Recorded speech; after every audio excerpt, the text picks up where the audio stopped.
History that motivates, where the past becomes your power. This is not a channel about dusty dates and forgotten names. This is a place where we turn the struggles of history into fuel for your own journey.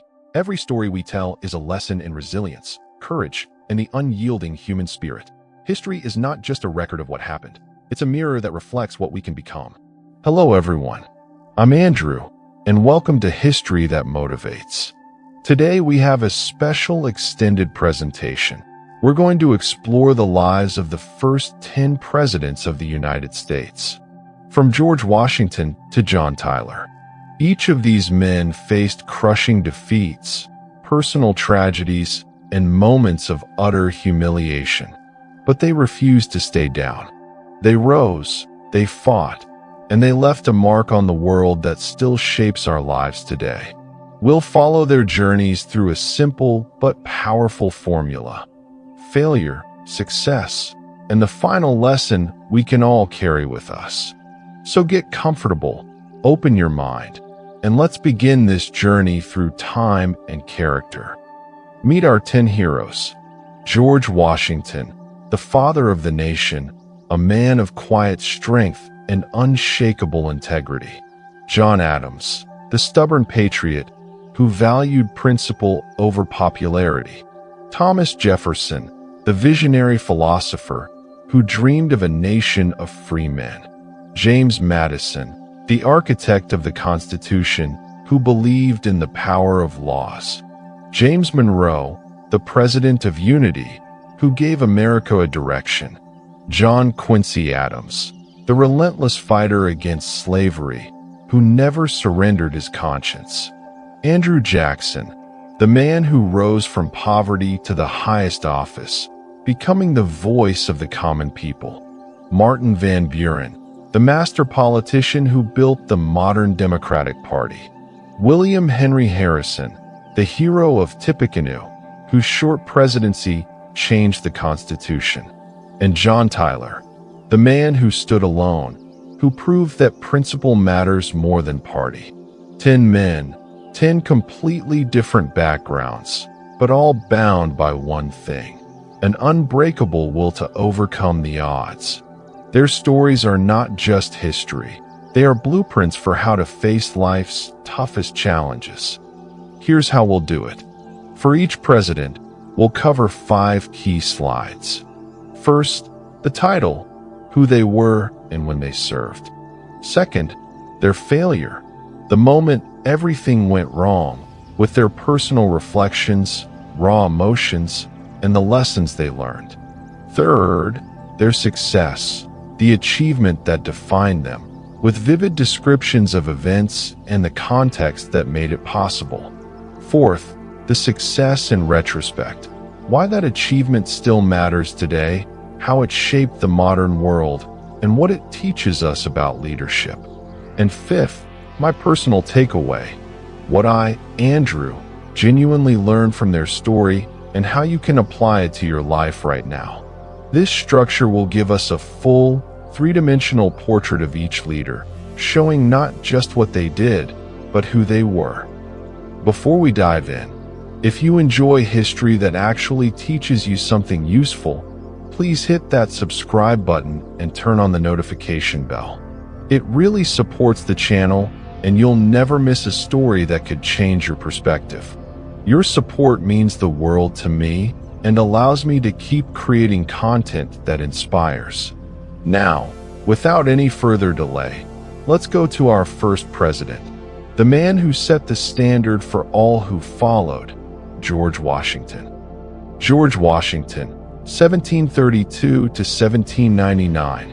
He served as the first president of the United States from 1789 to 1797. Before that, he was the commander-in-chief of the Continental Army during the American Revolutionary War.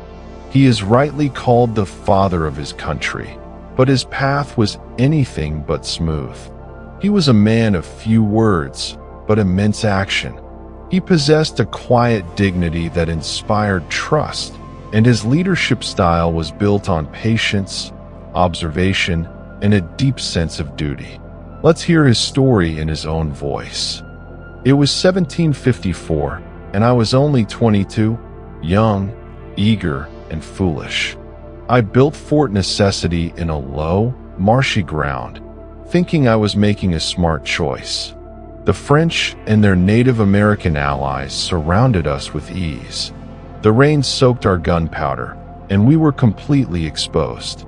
I was forced to surrender, something that still haunts me to this day. I lost a third of my men, and my pride was shattered. That night, I wept in my tent, not from fear, but from shame. I thought my military career was over before it even began. But in that darkness, I made a vow. I have learned more from my mistakes than from my successes. I studied every detail of that disaster, the terrain, the supply lines, the positioning. I read books on military strategy, observed experienced officers, and forced myself to be patient. I came to understand that leadership is not about never falling. It's about rising every time you fall. That defeat taught me humility, and humility taught me wisdom. Without that humiliation, I would never have become the general who stood at Yorktown. I would have been just another arrogant officer, but instead I became a student of war and of myself. Decades later, at Yorktown in 1781, I saw the fruit of all that hard-won wisdom. With the French fleet blocking the Chesapeake Bay, we trapped British General Cornwallis and forced his surrender. It was a moment of pure exhilaration, the culmination of years of struggle, sacrifice, and learning. But my success was not just about that battle. When I was unanimously elected the first president, I knew I was building something entirely new, a republic based on laws, not on kings. I appointed brilliant men like Alexander Hamilton and Thomas Jefferson, and I listened to their debates, always seeking balance. I laid the foundation of the executive branch, the cabinet system, and the tradition of a two-term presidency. I stood firm during the Whiskey Rebellion, showing that federal law must be obeyed. Observe good faith and justice toward all nations. Cultivate peace and harmony with all. I was not a monarch. I was a servant. And every decision I made was guided by one thought. This country must outlast me. I knew that I was not building for my own glory, but for generations unborn. Looking back, I realized that my greatest achievement was not the battles I won, but the moment I chose to step away. After 2 terms, I could have stayed in power. Many wanted me to become a king, but I believe that a republic must not depend on any one man. By handing over the presidency to John Adams peacefully, I established a tradition that has survived for over 2 centuries. That act, more than any victory, proved that we are not a nation of subjects, but of citizens. It taught the world that power can be transferred without bloodshed. Today, every peaceful transition of power in the United States is a direct result of my decision. I did it not for fame, but for principle. The preservation of the sacred fire of liberty and the destiny of the Republican model of government are justly considered, as deeply, perhaps as finally, staked on the experiment entrusted to the hands of the American people. And I am proud that I entrusted that fire to the people, not to myself. I left office not as a conqueror, but as a servant, and that, I think, is the true measure of success. You know what I think? Washington lost more battles than he won, but he won the one that really counted, the future of his nation. To me, failure isn't the end of the road. It's just a lesson in disguise. Washington could have given up after Fort Necessity, but he didn't. He took that defeat, learned from it, and used it to become better. If you truly believe in what you're fighting for, even your defeats can carry you to greatness. And the most powerful part? He never forgot where he came from. He stayed humble, even when he could have taken everything. So next time you fail, ask yourself, What can I learn from this? Because that's exactly what Washington did. And that mindset turned a young failure into a founding father. John Adams, 1735 to 1826. He was the second president, serving from 1797 to 1801. Before that, he was a key figure in the Continental Congress, a diplomat in Europe, and the first vice president. He was a brilliant lawyer, a passionate advocate for independence, and a man of fierce integrity. But he was also stubborn, outspoken, and not always likable. His presidency was one of the most difficult in American history. He often felt overshadowed by Washington, but he possessed a fiery intellect and an unwavering commitment to his principles. I am John Adams, and I will not pretend I was loved. In 1798, I signed the Alien and Sedition Acts, laws that restricted free speech and targeted immigrants. I knew they would make me hated. I knew it would cost me my re-election. But I was terrified that war with France would tear our young nation apart. I saw the chaos in Europe, the bloodshed, the terror of the French Revolution. I chose security over popularity. The newspapers called me a tyrant, a monarchist, a fool. My own party turned against me. I lost the election of 1800 in a bitter defeat. Many said I was finished, but I would rather be right than popular. I thank God that He gave me stubbornness, the only quality that has never let me give up. I told myself that history would judge me not by my popularity, but by my courage. And I made peace with that, even if I had to bear the scorn of the world. I learned that leadership often requires standing alone, and that is the loneliest but most necessary part of the job. Despite all the hatred, I did what I believed was right. In 1800, I signed a peace treaty with France, avoiding a war that could have bankrupted us. It was an unpopular decision, but it saved thousands of American lives. I was not re-elected, but I walked away knowing that I had kept the country out of a disastrous conflict. Great is the guilt of an unnecessary war. I knew that war would have been unnecessary, a war of pride, not necessity. So I swallowed my pride and made peace. That was my success, not glory, but survival. I proved that a leader must sometimes make the hard call, even when the whole world condemns him. And I slept well at night, knowing I had done my duty. I also made sure that the peace treaty was fair, preserving American rights and dignity. Looking back, I realized that my greatest accomplishment was establishing the principle that America would not be dragged into foreign quarrels. My decision to make peace, even at the cost of my own career, set a precedent for neutrality that would serve the nation for generations. It became the foundation of American foreign policy, a nation that trades but does not meddle. Today, every time the United States avoids an unnecessary war, my ghost smiles. Liberty cannot be preserved without a general knowledge among the people. I believe that an informed citizenry would support a just peace.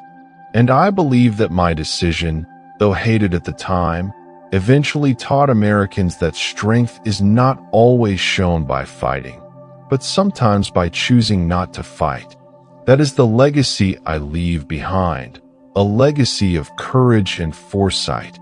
Here's what really strikes me about Adams. It's way more important to be needed than to be loved. In our lives, we often seek approval and avoid conflict. But Adams teaches us that sometimes you have to stand alone, make the tough call, and deal with the backlash. He didn't care about his legacy at the time. He cared about doing the right thing. History, in the end, vindicated him. So don't be scared to make unpopular calls if they serve a bigger purpose. The people who change the world are rarely the ones who just please everyone.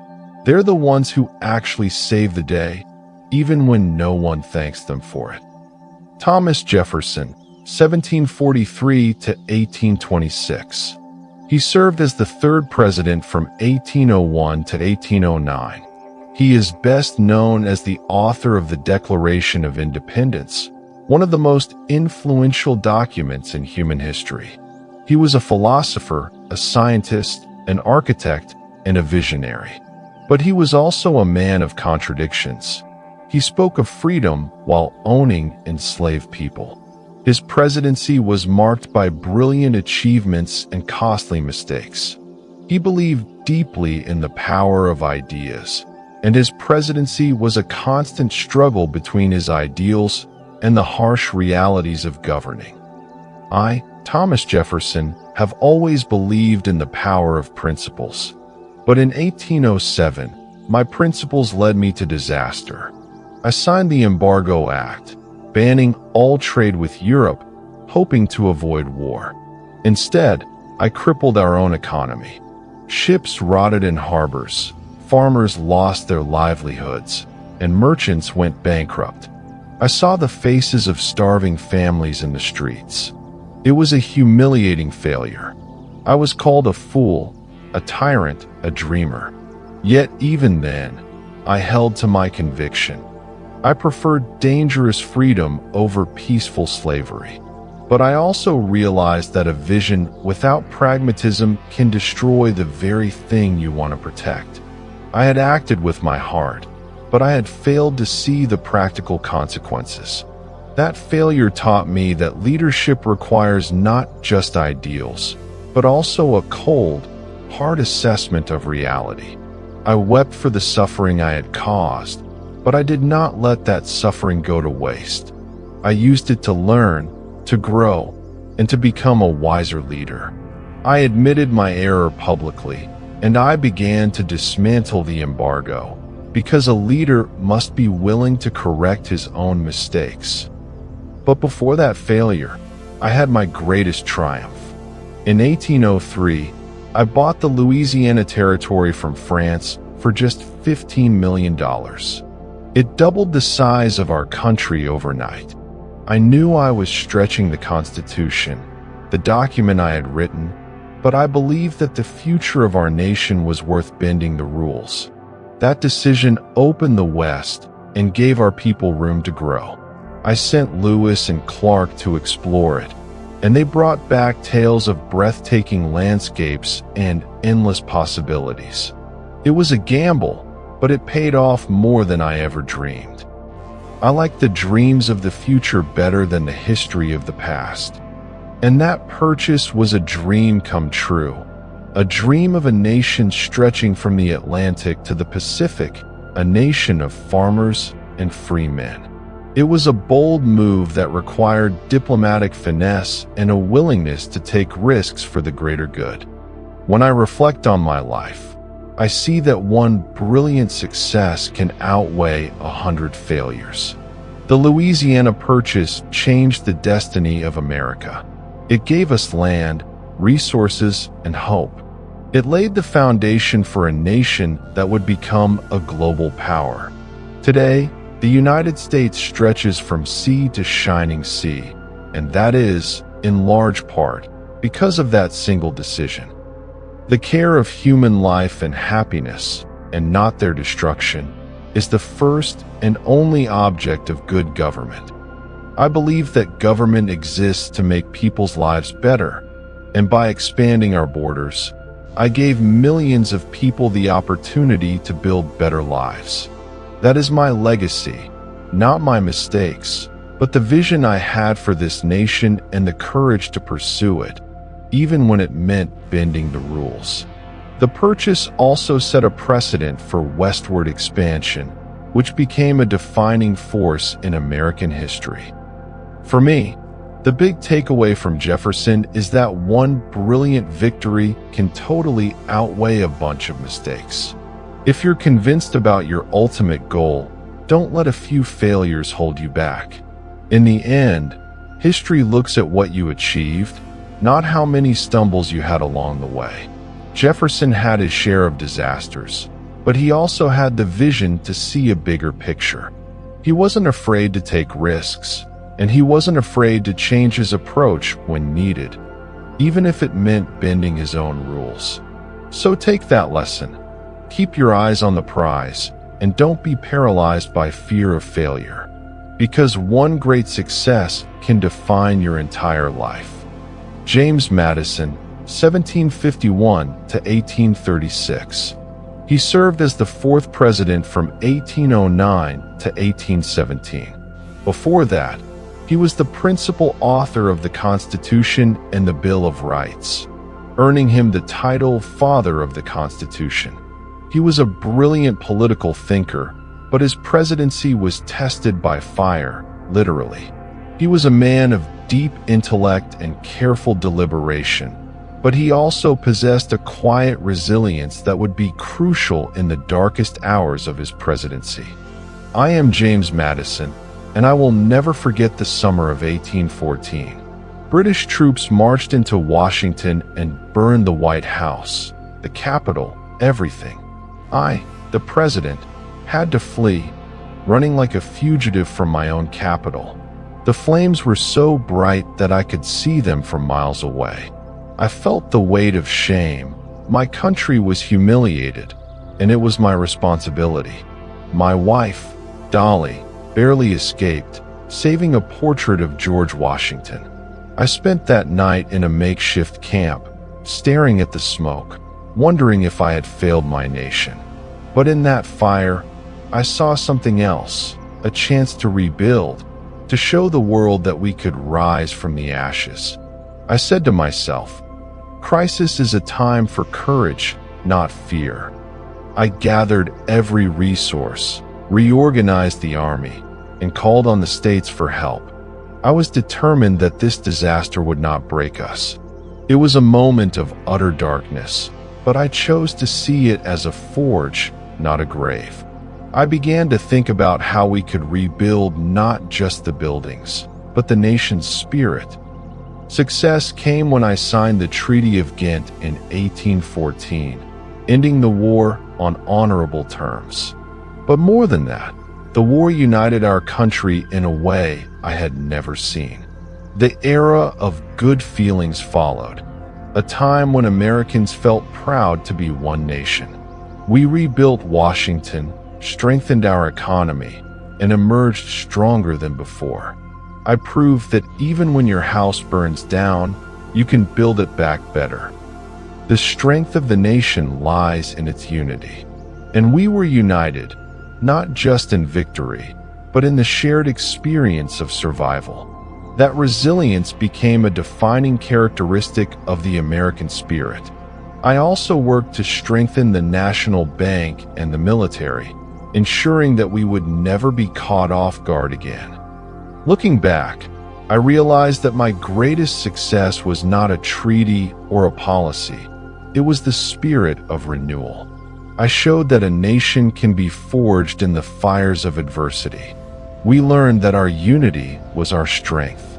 Today, the United States is a nation that has faced countless crises, civil war, depressions, world wars, and every time, it has rebuilt. That ability to rise from the ashes began with us in 1814. The future of the Republic depends on the virtue and intelligence of the people. I believe that a virtuous, informed people could overcome any disaster. And that belief was proven right. That is the lesson I leave behind. That even from the darkest moments, a new day can dawn. If there's one thing I've learned from Madison, it's this. Even when everything around you burns to the ground, you can always rebuild. A crisis isn't the end, it's a wake-up call. Madison didn't give up when his capital was in ashes. He got to work and turned defeat into a foundation for growth. So when life throws its worst at you, remember that fire can purify as well as destroy. Just stay brave, keep your vision clear, and keep moving forward. That's how you turn a crisis into a launching pad for something greater. James Monroe, 1758 to 1831. He served as the fifth president from 1817 to 1825. His presidency coincided with the era of good feelings, a period of relative political harmony after the War of 1812. Monroe was a seasoned diplomat and a popular figure, but his time in office was not without challenges. He was a man of steady character, deeply committed to national unity and independence. I am James Monroe. The Panic of 1819 was the first great economic depression in our history. Banks failed, businesses closed, and families lost their farms. I saw the despair in people's eyes, mothers crying, fathers unable to feed their children.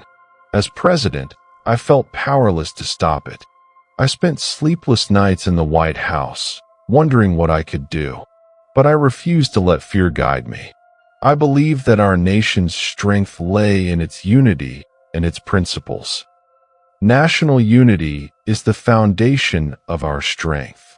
Instead of panicking, I began reforms, stabilized the banking system, and reassured the people that we would endure. I traveled the country, speaking to crowds, trying to restore confidence. That crisis taught me that leadership is about steady hands in turbulent times. It taught me that a leader's most important job is to give people hope, even when the future seems dark. But my greatest success was the Monroe Doctrine of 1823. I declared that the Americas were no longer open to European colonization. It was a bold statement, some said arrogant, but I knew we had to define our own destiny. This doctrine shaped American foreign policy for centuries. It told the world that we were a power to be respected. And even though we didn't have the military might to enforce it then, the principle itself was a shield for generations to come. I said, we must keep our hands off the affairs of Europe, and they must keep their hands off the Americas. That clear line drawn in the sand gave our nation a sense of purpose and protection. It was a declaration of our independence from the old world, and it announced the arrival of a new power on the world stage. Reflecting on my presidency, I see that success is not about avoiding storms, but about staying true to your compass. The Monroe Doctrine was a compass for our nation. It told us who we were and what we stood for. I left office with a sense of pride, not because I was popular, but because I had given America a direction. Principles last longer than any crisis. Today, the Monroe Doctrine is seen as a foundational moment in American foreign policy, a statement that the Americas are a zone of peace and self-determination. In the defense of our nation, we must be free from foreign influence. I believe that principle still guides us, and that is what I hope history remembers. Not just the policy, but the vision of a nation sovereign and secure. What I personally take from Monroe is this: even in the middle of an economic storm, you can always find an anchor in unity and in solid principles. Crises come and go, but your core values, they stay with you forever. Monroe didn't try to be a hero. He just stayed true to what he believed was right for his country. And in the end, that consistency earned him respect and lasting influence. So when you face tough times, don't abandon your principles. Hold onto them tightly. They will guide you through the darkest storms and bring you to calmer waters. John Quincy Adams, 1767 to 1848. He served as the 6th president from 1825 to 1829. He was the son of John Adams, the 2nd president, making him the only president who was also the son of a president. He was an intellectual, a diplomat, and a fierce opponent of slavery. His presidency was short and troubled, but his post-presidential career was extraordinary. He was a man of immense integrity, driven by a sense of moral duty that never wavered. I am John Quincy Adams. The election of 1828 was a nightmare. Andrew Jackson and his supporters attacked me with lies, slander, and personal insults. They called me corrupt, elitist, even a pimp. I lost in a humiliating defeat. Many thought my political life was over. I felt deeply wounded, not for my ego, but for the cause of justice that I had fought for. But I could not retire. I had a duty to speak against the evil of slavery. I returned to Congress as a simple representative, the only ex-president to do so. I said, "Duty is what you do when no one is watching." I was not interested in titles. I was interested in justice. That defeat did not stop me. It refocused me. I realized that I didn't need to be president to make a difference. I could serve in the halls of Congress, and that was enough. I would use my voice to fight for the abolition of slavery, regardless of the cost. My success came not as president, but as a congressman. For years, I fought to overturn the gag rule, a rule that banned any discussion of slavery in Congress. I gave speeches, submitted petitions, and refused to be silenced.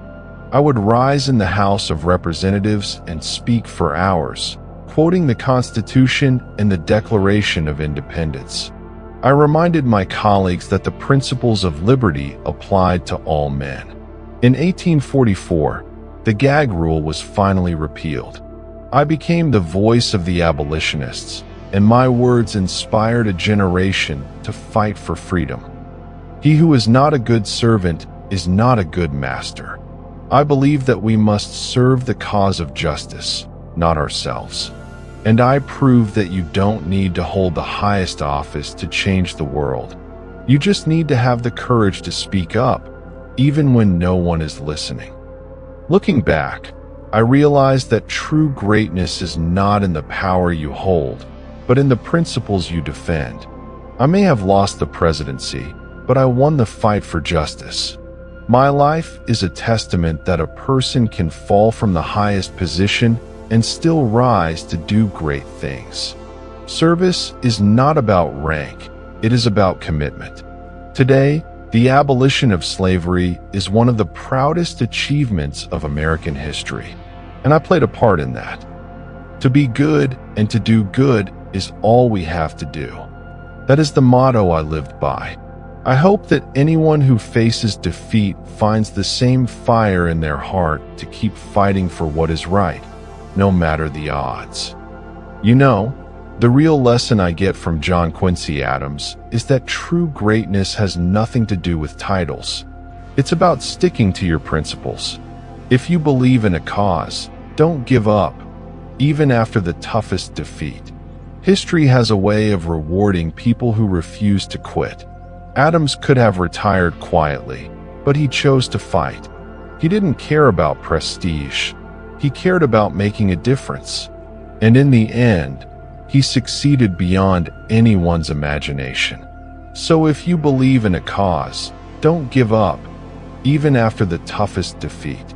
History has a way of rewarding people who refuse to quit. Andrew Jackson, 1767 to 1845. He served as the 7th President of the United States from 1829 to 1837. He was the first president from west of the Appalachian Mountains, the first born in poverty, and the first elected through a direct appeal to the mass of voters. His life was a story of triumph over hardship, and he became a symbol of the common man. He was a fierce, determined fighter who never forgot his roots. I am Andrew Jackson. In 1824, I won the popular vote. The people chose me. But I didn't win the Electoral College, and the House of Representatives gave the presidency to John Quincy Adams. It was a bitter, corrupt bargain. They stole the election from me. I felt a rage burning inside me, not for my ego, but for the betrayal of the people's will.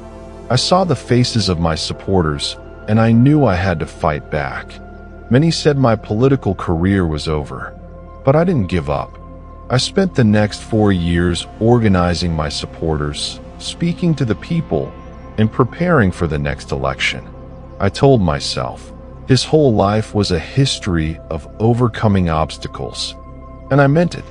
I was determined to prove that the will of the people cannot be defeated by backroom deals.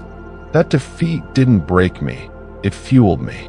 I channeled that anger into action, and I promised myself that I would never let the people's voice be silenced again. I traveled the country, rallying support and building a movement that would eventually sweep me into the White House. In 1828, I won, and I won big. The people spoke, and they chose me to be their president. I became the first president from the frontier, the first who understood the struggles of ordinary Americans. I paid off the entire national debt, the only president ever to do so. I stood up to the corrupt National Bank and vetoed its rec harder, saying, "It is to be regretted that the rich and powerful too often bend the acts of government to their own selfish purposes." I preserved the Union during the nullification crisis, showing that no state has the right to defy federal law. I was the people's president, and I fought for them every single day. I knew what it was like to be poor, to be without power. So I used my power to break the stranglehold of the elites on our government. I brought democracy to the common man, and I gave him a voice in the halls of power. Looking back, I realized that my greatest achievement was not any single law or victory.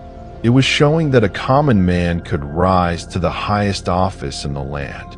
I proved that birth and wealth don't define your destiny. Your will and your character do. I expanded democracy, gave voice to the ordinary citizen, and reshaped the presidency into an office that truly represents the people. I made mistakes, I know I did, but I never wavered in my conviction that this nation belongs to its people, not to the elites. Today, the very idea that anyone can become president is rooted in my example. The people are the government, and they should be the government. That is the foundation of American democracy, and I am proud to have strengthened it. My presidency was a turning point, moving power from the aristocratic class to the masses. You know what I think about Andrew Jackson? He was a fighter, from the moment he was orphaned as a teenager to the day he left the White House. He lost his family. He lost an election that was stolen from him, but he never stopped fighting. He proved that where you come from doesn't determine where you're going. If a poor orphan from the frontier can become president, then what's stopping you from achieving your goals? His whole life was a testament to the power of will. Remember that when you face your next setback, let his story remind you that every obstacle is an opportunity to prove your strength. Martin Van Buren, 1782 to 1862. He served as the 8th President of the United States from 1837 to 1841. He was the first president born after American independence, the first of Dutch descent, and the first New Yorker to hold the office. Before becoming president, he was Andrew Jackson's Secretary of State, Vice President, and the mastermind behind the modern Democratic Party. He was known as the Little Magician for his political skills, but his presidency would be defined by forces beyond his control. I am Martin Van Buren. Just weeks after I took office in 1837, the nation was gripped by a financial panic.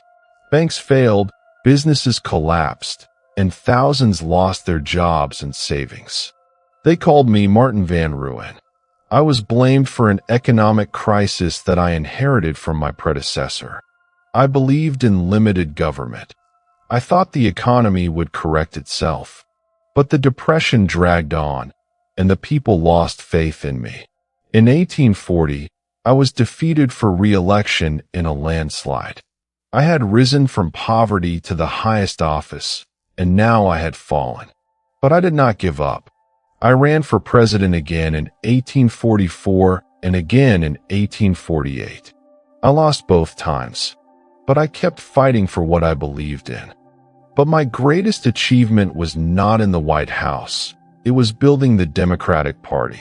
I created the first modern political party in American history. I organized supporters, built party machines, and transformed democracy from an idea into a profession. I gave ordinary people a voice in government. And as president, I established the independent treasury system, a series of government vaults that kept federal funds safe from risky banks. I also avoided war with Britain during the Caroline Affair, keeping the nation out of a conflict we could not afford. I may have been a failed president, but I was a successful founder of American politics. Looking back, I see that my legacy is not in the laws I passed, but in the party system I built. The two-party system that still governs America today, that was my creation. I showed that politics could be a profession, not just a hobby for the elite. I brought together farmers, workers, and immigrants into a coalition that could win elections. I may have lost the presidency, but I won the battle for the soul of American democracy. It is easier to do a job right than to explain why you didn't. That is what I learned. Actions matter more than excuses. You know what I think about Martin Van Buren? He's the perfect example that success isn't always about winning. Sometimes it's about building something that outlasts you. He lost the presidency. He lost his reputation. He was mocked and humiliated.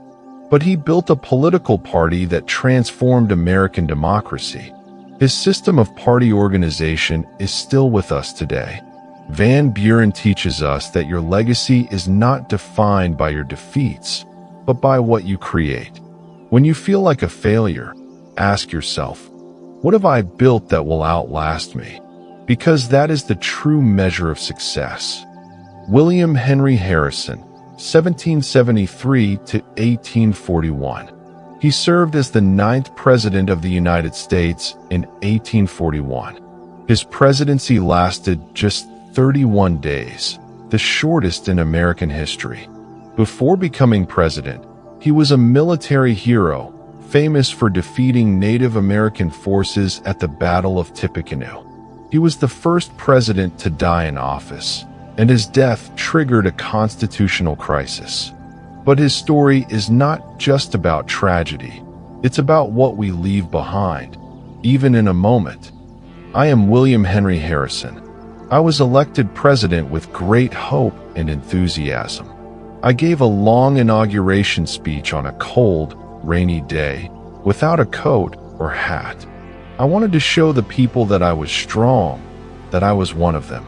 But that decision cost me my life. I caught pneumonia and died just 1 month later. My presidency was a failure. I accomplished nothing, signed no laws, left no legacy. But my death changed history. It established the precedent that the vice president becomes president if the president dies. I may have been a failure as president, but my death made the Constitution stronger. Sometimes, even our failures can shape the future. But my success was not in the White House. It was on the battlefield. At the Battle of Tippecanoe in 1811, I led American forces against Native American warriors. I defeated them and secured the frontier for settlers. They called me Tippecanoe, a hero of the people, and that reputation carried me to the presidency. I also served as governor of the Indiana Territory, where I negotiated treaties with Native American tribes. I may have died in office, but my life was a story of service, courage, and determination. Looking back, I see that my legacy is not in the laws I passed. It's in the precedent I set. My death established the rule that the vice president becomes president. It was a moment of crisis, but it made the American system stronger.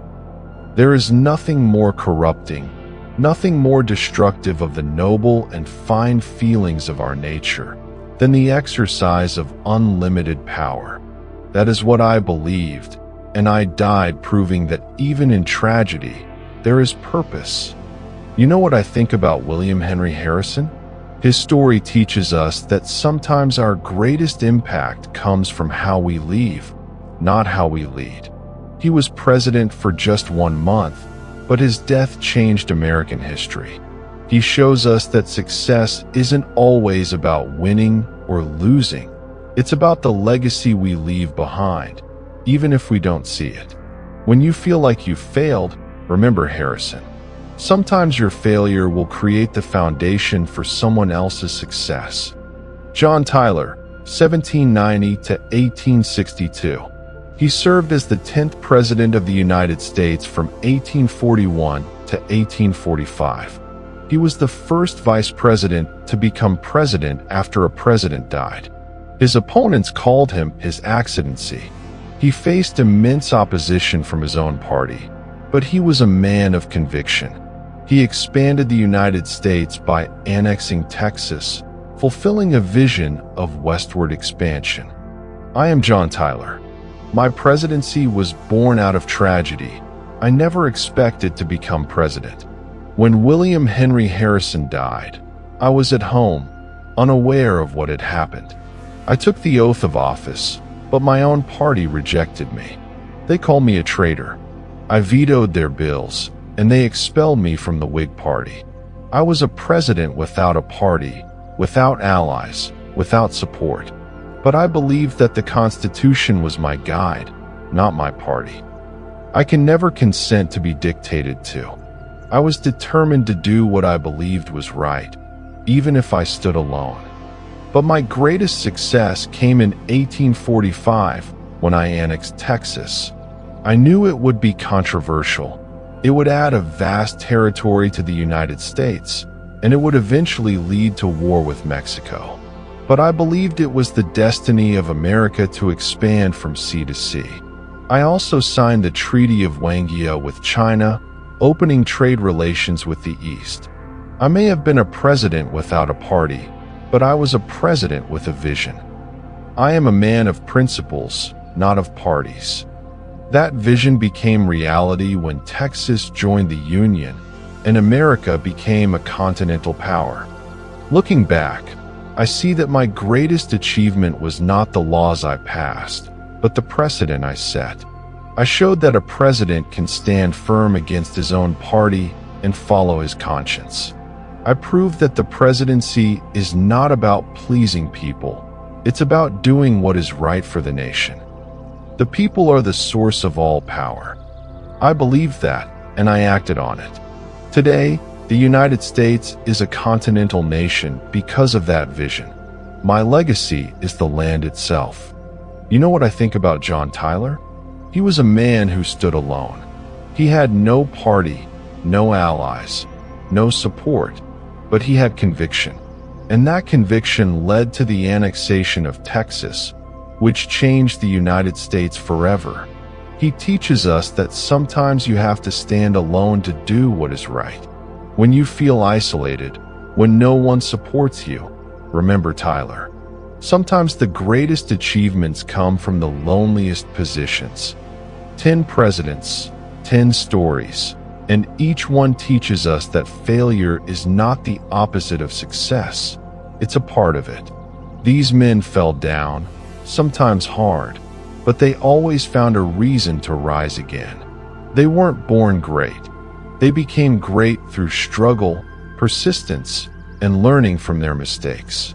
Their journeys remind us that every setback is a setup for a comeback. Whether it's a military defeat, a political loss, or an economic collapse, the lesson is always the same. You can rise if you choose to.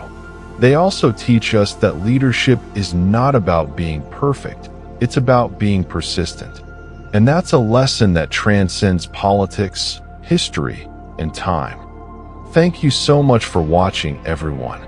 I'm Andrew, and this is History That Motivates. I hope these stories gave you a fresh perspective on what it means to face adversity and keep going. If you enjoyed this, please hit the like button. It really helps. And leave a comment telling me which president's story inspired you the most. And don't forget to subscribe so you don't miss the next episode, where we'll dive into more stories of resilience from history. Remember, these men were not gods. They were humans with fears and doubts. But they chose to act, and that choice is what made them great. So I challenge you, the next time you face a wall, don't turn back. Think of these 7 men and break through. Because if they could do it, so can you. See you in the next video. Stay motivated. Before you go, just a quick reminder. Subscribe and hit the notification bell so you never miss an upload.